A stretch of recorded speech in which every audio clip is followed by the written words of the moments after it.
I was physically not doing very well. I was getting dizzy and I was just so fatigued. And I realised that I can't do that again. I have to structure my time much better.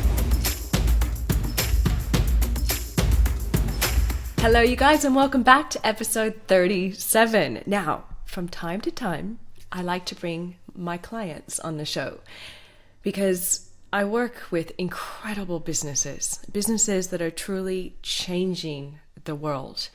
And I mean it when it comes to this guest. So I want to introduce you briefly before we get stuck into our conversation to Sue Collins. So Sue is an impact filmmaker. And I'll just explain what that means. So basically, she produces, writes, and creates content that inspires audiences and motivates them to take positive action. So she runs the Moonshine Agency with her partner in all things, Mike Hill. Her first films have been acknowledged with a multitude of awards, and her work has reached millions globally, shaped government policy, and led to the development of several important social initiatives. Through Sue, she's changing how things are done. Well, she and her partner, right? Her recent work, Conquering Cancer, which you will hear about coming up in this episode, shines a light on the opportunity to eliminate cervical cancer globally. Again, we're talking this is a huge thing to take on. And it's her first appearance as well as a presenter. She recently started the Moonshine Communications Agency, or I should say, Academy, Moonshine Communications Academy, where she teaches aspiring filmmakers how to make movies that matter through a podcast and resources, including online courses. Sue has been doing some incredible work on this planet. I've been honored to work with her, and I am excited to introduce her to you guys. So let's get started. Welcome to the show, Sue. I'm actually really excited that you're here because I'm going to get to talk to you about a side of your business I actually don't know about yet. So welcome. How are you going? Yeah, good. Thank you. Thanks so much for having me on. I'm also excited to be here, and I'm really curious about where the conversation's going to go. Me too. Okay, so I'm not going to talk too much about what you do because I want you to tell us. So why don't you start by telling us a bit about your business and why you do what you do? Okay, well, I'm Sue Collins, as introduced, and I run an impact film production house here in Melbourne. We make a lot of documentary-focused projects. The majority of our work is documentary, but exciting things are coming in the script world. We're doing some script writing at the moment too, so that's exciting. And all of our film work that we do is really about having a purpose. So it's purposeful content, and impact film really means that when someone consumes a film that we've created, they want to get engaged, or they're designed to help people take an action. So as opposed to passive viewing, nothing wrong with passive viewing. We all like doing that on the couch. But the content we create's much more about positive social impact, getting people involved in something, whatever that is. Yep. And why did you start your business? That's a really good question. So my business partner, Mike Hill, and I, we've worked together for many, many years. And when we first started working together, I was a freelancer, and I was working with Mike doing a lot of action sports, pop culture, really fun, exciting kind of filmmaking things, but not necessarily, fulfilling in a long-term sort of way, more just, you work on that and then you work on the next thing. And then we started our own company, Moonshine Agency, and we had this opportunity to work on a really different film project for us, and it was brought to us by a leader in cancer control, and he said, there's millions of people around the world who can't access morphine, and we thought, well, why? And we thought, okay, well, there's a story in this. And it was more a journalistic kind of approach, I think, that we took in the initial stage, and we thought, how do we tell this story? It's a sensational story, and it's, almost like a 60 minutes kind of thing. Yeah. But as we got into it and we learned more and more about it, and we met these incredible thought leaders around the world, and they're all specialising in what we call palliative care. And so we started learning all about this medical specialisation that I'd never personally been connected to before. And we realised that it was so much more than just access to pain relief. It was this whole other thing. And then because we couldn't get a broadcaster to commission it and all the usual pathways just were closed to us, and we were like, well, how are we going to do this? And so we took a really different approach, and we engaged aligned sponsors to get involved in the film and fund it. And the result was this amazing film called Life Before Death. And it went out, and we released it differently as well. We released it on World Palliative Care Day. I think it was in like 2010 or like quite a long time ago. And it screened in over 40 countries right around the world. Yeah. And we were like, well, this has had a massive impact. This is really different, and this is really fulfilling, because we started getting all this feedback as well about how people were using the film and the real world change and the difference that it was making. And we went, this is way more meaningful. We should do more of this. And so that kind of sent us on this journey, and that's what Moonshine Agency now is an impact film production company. It is incredible, the films that you have, and we'll talk about at least one of them coming up soon. But I'd like to actually know what are your strengths? What do you do in the business? Because when you're creating films, I mean, you have the sponsors, you have the production, you have the marketing. There's my mind boggles with the work that you guys do. What are you good at? What am I good at? Yeah. Well, if it was a perfect world and I didn't have to do bookkeeping or any of those other, business management things that are, have to do, I would just do development. I'd do script writing, development, ideation. That's my happy place. That's what I love. That's what I would do. But sadly, anyone who does any kind of film producing knows that the bulk of time is actually spent on raising finance and administration. So I wish it was a bit fun and sexier than that, but unfortunately that is. So what I love and what I'm really good at is story development, ideation, the really creative stuff. And what I do most of the time is more administrative. So the conversations I have, Sue, with so many people on this podcast and just in general in the business community is just that conundrum. It's like you have this gift, that's why you started your business, but then you get stuck wearing all the other hats. That's right. How do you, I guess, I want to say how do you handle it, but I want to go a little bit deeper into that. How do you work within the two hats or different hats that you wear so you keep your passion alive and that gift that you have going? It's really interesting you're asking me this right at this like little snapshot in time, because the last couple of weeks we have been deep in, it's like a tax offset that we have to apply to, and it is deep bookkeeping. It is really intensive. And it is not fun. So the way I've been working on that at the moment is I try and spend each morning, I do something creative in the morning, even if it's just for 15 minutes or 2 hours, whatever I can kind of scrape out of my day. And I just try and progress one project in a creative way so that I feel like I've, got a little bit of that into my day, and then I'll go and do the administrative work that comes after. And then it's so an ebb and flow. I think it's probably like this in any business. There's different phases of where the productions are at, and they require different things. And so something else that Mike and I do, because we both really love script writing, is we've sort of started dedicating a couple of hours every single week to writing a script.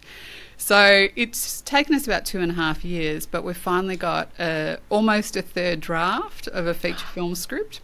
So, oh my gosh. Yeah, so that's been fantastic. So it's a little side project, but that just kind of keeps me going, I guess.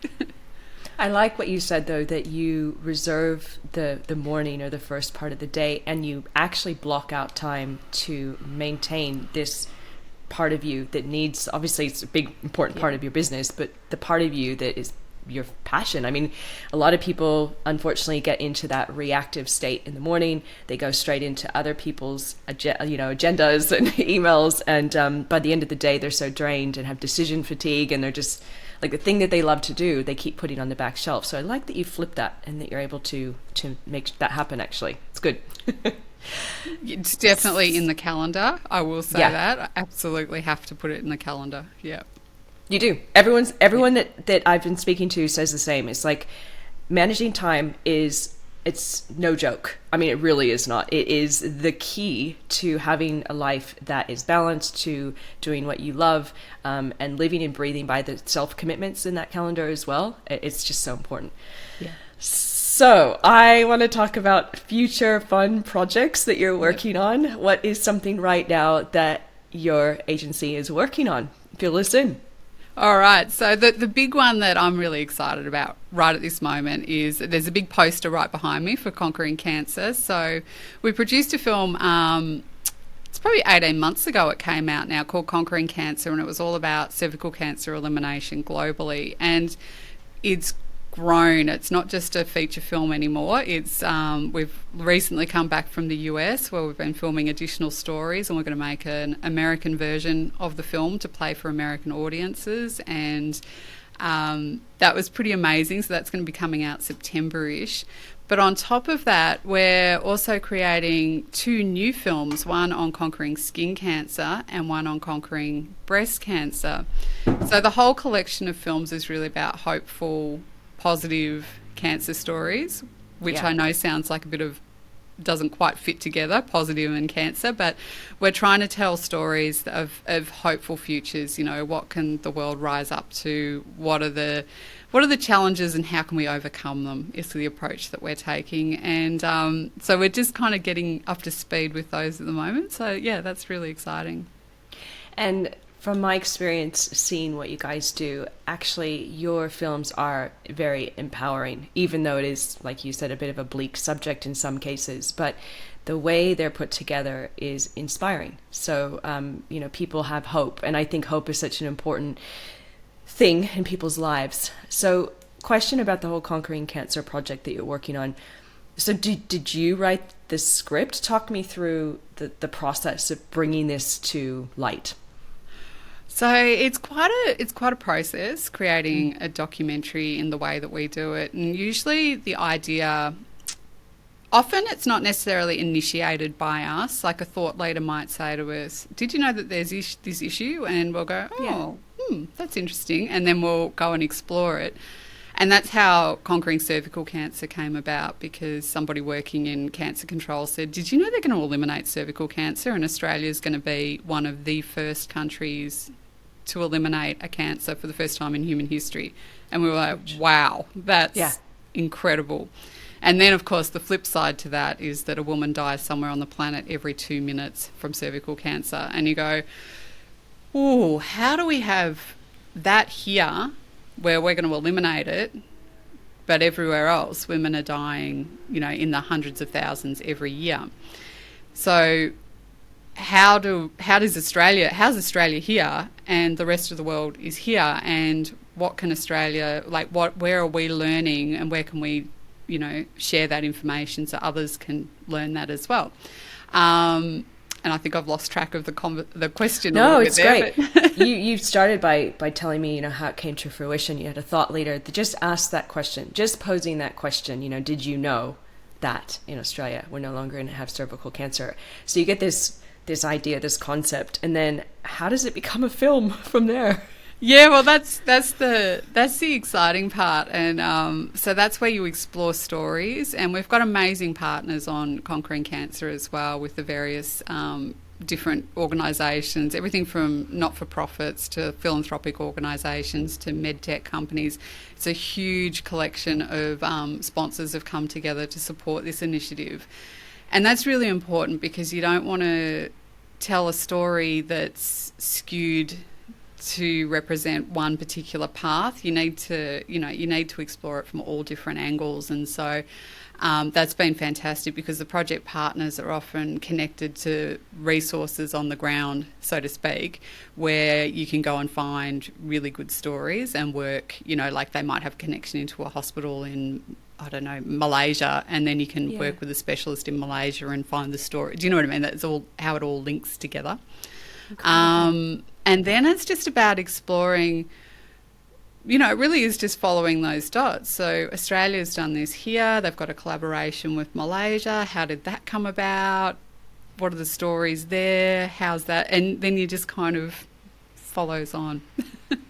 You know what's fascinating, you guys, is like how humble Sue is. Like seriously, listen to the work that her business is doing around the world to raise awareness, and you're just like, you wouldn't have any idea just how huge the shift is by having just a conversation with you, because you're so like lovely and approachable, and I'm finding that some of the people making the biggest change on this planet right now have that personality, and it's so incredibly refreshing to be around. So I just have to point that out about you. Yeah, it's very, very true.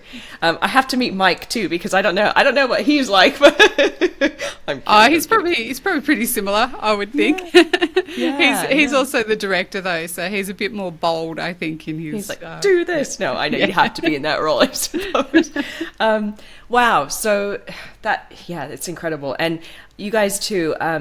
The reason why Sue's on this show, not only is her business doing incredible things, and we are going to talk a little bit about just overwhelm and stress and how she manages that as well, but Sue's actually a client of mine, and I am very particular with the clients to bring on this show, but there are some really incredible people in my network, and I wanted to bring her to you, and I wanted to chat a little bit about our working relationship as well.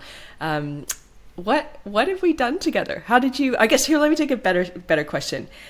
How did you hear about me? When did that relationship start? So I actually met you when I was, I guess you call it a member at the Entourage, which is like a school for entrepreneurs. So one thing that I have learned is that even though I went to university and I've got a degree and yada, yada, yada, I was never taught business management. So then I found myself running a business going, I don't know how to run a business. And so I went to the Entourage, which was fantastic. And I sort of spent 2 years just learning, all the ins and outs. And it was an amazing experience. And I met you there because obviously you were one of the instructors. Is that what? I guess they call us vision partners or mentors. Yeah. Yeah. Different words. And then I think it was about 6 months ago, and this also feeds into the overwhelm, is that, I even wrote a blog about this recently, which is that filmmaking is a skill, and it's a thing that you learn, the storytelling, and then there's social media. And you would think that, how hard could it be to create an Instagram reel? But it's not that simple. And so all of our projects rely so heavily on social media to spread the word and engage audiences. And we just weren't getting anywhere on Instagram, and I couldn't, I was just ringing my, how do we get this traction through social? And then, of course, I thought of you, and so that's why I reached out and said, I need help.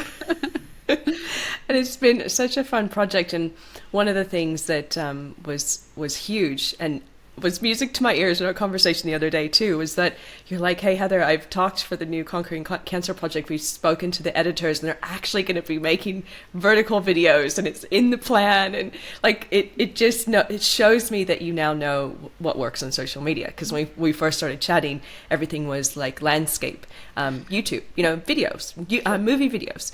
And so just so you guys know too, just by making little tiny tweaks, by taking landscape into square and then vertical videos on social media, you just got to see this huge spike in engagement of the people watching and actually watching past 3 seconds. And, amazingly in Sue's case with the videos, multiple projects that they were putting out, there were like 80% of the people watching all the way through to the end on most of them, which is unheard of. People do not watch 80% of content on social media. So little tweaks, right?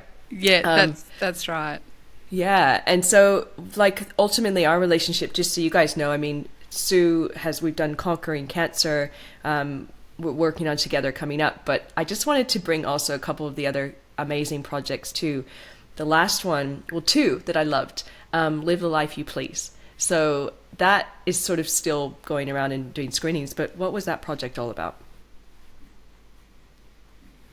So Live the Life You Please it's a beautiful film, and it's an Australian story, which is also a little unusual for us to do a completely Australian story. But because we done so much work in palliative care and telling stories in palliative care over the last decade. And then we thought, well, we really need to tell this story in Australia, because although we have an amazing medical system here in Australia, palliative care's got a lot of myths around it. People think it's, end of life, as in literally last few days of life. If you go to hospital and get referred to palliative care, then you're done. There's all these kind of ideas, and we went, but this isn't really true. And if people don't understand what it is, they're not going to ask for it. And if they don't ask for it, they're not going to get this really important end of life care that it makes such a massive difference to people who are sick, but also to their families. And so we went on a journey to learn about palliative care in Australia, and we filmed the most amazing stories. And someone actually described it, the presenter on the show actually described it as it's a series of love stories. And I think that's so true. And so even though it's a deeply emotional film, it's also, I've sat in the cinema, I've seen it quite a few times during the launch, and people laughing out loud and feeling really empowered after they see it, about making choices in their own lives or with their family members. So that's been a fantastic film to put out. And, it's a real, for any filmmakers out there, broadcasters will still tell you, it's too hard, no one wants to hear about that. And we're still being told this by broadcasters, that no one wants to talk about palliative care, and yet we've just released this film nationally in over 100 cinemas around the country, raving reviews, media everywhere. It's been a really, really positively well-received film. And if we'd listened to the broadcasters, we would not have made this film. So, it's been... And you've been very helpful with that too, helping us actually get it onto social media. So I should also point that out. That's been a really... Because overcoming that challenge too, how to find an audience, because it is quite a niche audience, and social media was really important to that. I'd actually like to talk on that point quickly too, because you just said how to find the audience. So a couple of things I love that you said. The first one was, if you'd listened to the other people out there, you might never have taken this project on. But with that said, the audience that I saw just from looking at the ads and the reach and what was happening, guys, on social media, there's something called, like, if you are doing ads to raise awareness or get people to your website, there's something called a click-through rate and a cost per click, and it's a good indication on how people are responding with your messaging. And in this case, for this specific campaign, the click-through rates were ridiculously high. We're talking 7, 8, 9, 10%. Just to give you context, if you can get 1%, you're doing well these days. So the fact that you, A, just listen to your gut and put this out there, and B, that this message resonated, and it resonated hard with the target market and the people that were out there. There's a couple of great business lessons in that, I suppose, as well. Yeah, definitely. And I think for anyone doing anything creative, if you believe in it and you think there's an audience for it, you shouldn't stop. You just find a different way to make it. Just find another way to do it. I love that you have said that. So I think we need to hear that. More of us need to hear that more often. Just don't stop. Find a different way of doing it. I want to change gears a little bit and talk to you around stress and overwhelm, because we all have it. And that's really ultimately the goal of this podcast, The Hustle Rebellion, which is actually about us joining arms as business owners around the world and sharing our stories of how we get out of stress cycles, how we deal with overwhelm, and also that there truly is hopefully a new way to do business in a way that you're not head down grinding 24/7. Not quite, but you know what I mean. So in your business growth, how do you handle those moments of stress and overwhelm? It's a really interesting question, and I do think it's very dependent on what is going on and what's causing the stress. So, for example, in the lead up to the launch of Live a Life You Please, we'd had this incredible experience of a month in America. The whole of April we were in the US filming for Conquering Cancer. Came back, and then we were into the launch of Live the Life You Please, which was the film I was talking about on palliative care. And then Mike and I had already been pre-booked to do a week in New Zealand for a totally different project again, which was the week before the actual launch. So I just literally went from I got off the plane on the way back from the US on the Sunday morning, and I was at work at 9 on the Monday morning, and then it just didn't stop for about 3 weeks. And I have never been so exhausted in my entire life. And that was a real lesson for me, where I really, I was physically not doing very well. I was getting dizzy and I was just so fatigued. And I realised that I can't do that again. I have to structure my time much better. It's best laid plans. Always so many reasons why all these things compound on top of each other. But it really made me go, I have to be much more diligent in future about managing my time. And I think a big part of that is scheduling and getting out the big 12-month calendar and going, okay, what's happening when? What staff do we need when? How much lead time do we need to actually recruit people for things? And so it's that really big picture planning, but then it's also the everyday and making sure, okay, as we talked about before, I'm going to do something creative first thing, and I'm going to have a lunch break, and I'm going to finish and I'm going to do exercise, whether that's, Pilates or whatever else it is, and I will finish work at X time and I will finish work at that time. And then do you know what I mean? I think you have to have some real boundaries. You do. Yeah. You do. A big theme in this show is most people are really, well, not really good, but getting better at saying no. And that's sometimes the hardest thing when you're, especially as an entrepreneur, you're presented with a lot of opportunities, especially as you get more and more successful. People are emailing you, hey, can we do this together or this? And at first, the little baby business owner is like, oh my gosh, people want to do stuff with me. And you're like, yes, great. Yeah. But you have to learn at one step in your journey that no is actually more important than yes. And it's really hard. It's really because I think I sense you're probably like me. Like, being busy is that's it's. I think Brene Brown. Do you know Brene Brown? Yeah. Yeah. She's amazing, and she said something about, when someone says play, it used to just almost like she could feel just this stress rising up in her when people would say, you need some playtime, you need some downtime, because it was so, just so completely the opposite of getting things done. And you just get into, I've just got to get things done. I'm busy and I've got to get this and this and this. And the idea of stopping feels really unnatural. So it's about learning to go, it's okay to do nothing sometimes. It's okay to read a book, and it's okay to just hang out with your friends, and you're not being unproductive. It's a different type of productive. Yeah, we've we've trained ourselves over the years, I think, whether it's society or our mentors or whatever it is, we've trained ourselves that sort of, you have to keep working, you have to keep, pushing through it, get through it, work. What was the old mentality of sort of our parents is like, you have to work hard. That stuff still lives within a lot of us. And I remember for me, the first step for me to get out of the cycle, so I had another business, another agency, and it was horrible. I let it rule me. I couldn't sleep. I had heart palpitations, making myself sick. And ultimately, I remember somebody said, you can go out with your friends on the weekend. You can have a lunch. It's okay. But I felt so guilty. I was so ingrained in that cycle of sort of self-abuse that I would literally be at the table and I couldn't enjoy myself. So my first step and my first goal was, okay, go out to lunch, put your phone upside down, just focus on enjoying yourself for 1 hour. And I literally had to start there to change my life. So it's full on.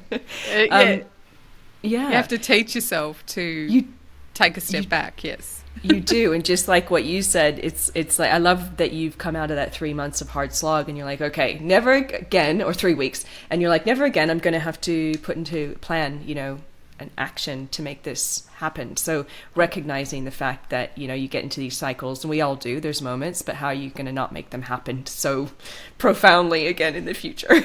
That's right. And I think as you say that, the other thing that's coming to mind is prioritizing. So like, that's what I really had to do through that stretch, is go, okay, so, you know, the things that I had on my list, how much are they important?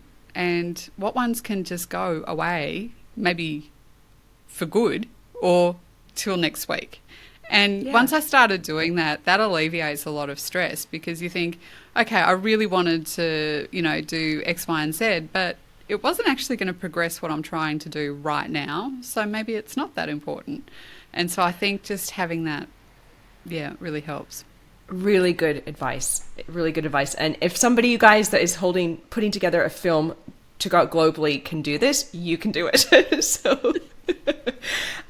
So as we start to wrap up, how, with the Conquering Cancer project that you're working on right now, if people want to get involved, and this is sort of, you know, tugging at their heartstrings, and let's be honest, it probably will for most of the population, because we ourselves or have been affected personally, or family members, how would they get involved? Well, the first thing I always say is that if you've got a cervix, go and get your screening. Like, regardless of the Conquering Cancer project, but just go and do that, because that is the best self-care you can do to prevent yourself getting a serious diagnosis, is just make sure you do that. And if you've got children, get them vaccinated. Then the next thing you can do is, I would love it if you came and joined us on Instagram over at Conquering Cancer, Conquering Cancer Campaign. And, you know, there's so much content on there, and also on the website, that you can explore loads of short films, lots of information, and ways to get involved. So that's what I would really recommend for people to do. First, self-care, go and get your cervical screening, really important, don't put it off. And the second one is, come and join us.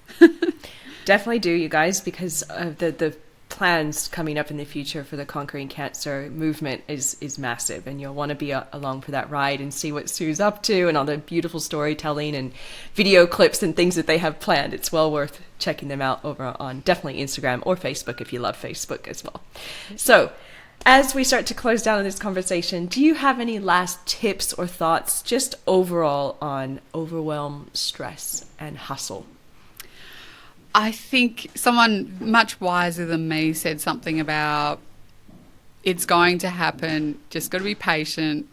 You know, we all want everything to happen right now, but if you just keep going bit by bit by bit, and it's amazing what you've achieved in 2 weeks, in a month, in 3 years. And when I look back on this business, you know, I think this is our 13th year, and we've produced 7 impact films, and we've got 3 or 4 in the pipeline, and I go, that's huge. It's huge, but we don't ever stop and kind of look at the successes we've had and how much we've achieved. We just want to do everything right now. So I think it's just remembering that if you just keep going, it might take a year, but it will happen. It doesn't have to happen right now. And that's quite relieving, I find. Really great way to leave the conversation. So guys, make sure to come over to thehustlerebellion.com. We have the show notes. We have the links to Sue's different projects and websites, so you can check out what she's up to and join in on the movement and the conversation over there as well. And thank you, Sue, for being on the show. Thank you for having me.